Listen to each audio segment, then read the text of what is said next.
Hi, I'm Sue Monmany, librarian here at Montpelier High School, and today I'm going to read from Margaret Atwood's The Handmaid's Tale. Night. We slept in what had once been the gymnasium. The floor was of varnished wood with stripes and circles painted on it for the games that were formerly played there. The hoops for the basketball nets were still in place, though the nets were gone. A balcony ran around the room for the spectators, and I thought I could smell, faintly like an after-image, the pungent scent of sweat, shot through with the sweet taint of chewing gum and perfume from the watching girls, felt skirted as I knew from pictures, later in miniskirts, then pants, then in one earring, spiky green streaked hair. Dances would have been held there, the music lingered, a palimpsest of unheard sound, style upon style, an undercurrent of drums, a forlorn wail, garlands made of tissue paper flowers, cardboard devils, a revolving ball of mirrors, powdering the dancers with a snow of light.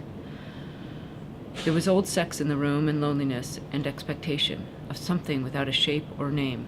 I remember that yearning for something that was always about to happen and was never the same as the hands that were on us there and then, in the small of the back or out back, in the parking lot, or in the television room with the sound turned down and only the pictures flickering over the lifting flesh. We yearned for the future. How did we learn it? The talent for insatiability. It was in the air, and it was still in the air, an afterthought, as we tried to sleep in the army cots that had been set up in rows with spaces between so we could not talk. We had flannelette sheets like children's and army-issue blankets, old ones that still said U.S.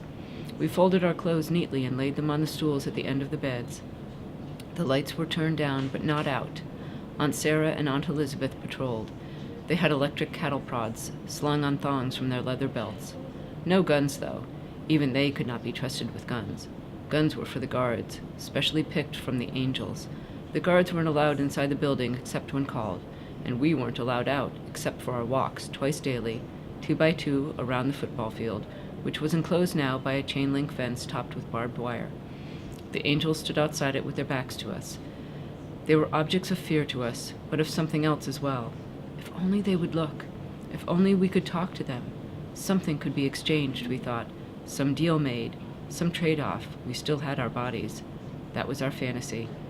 We learned to whisper almost without sound. In the semi-darkness, we could stretch out our arms when the aunts weren't looking and touch each other's hands across space. We learned to lip-read, our heads flat on the beds, turned sideways, watching each other's mouths. In this way, we exchanged names from bed to bed. Alma, Janine, Dolores, Moira, June.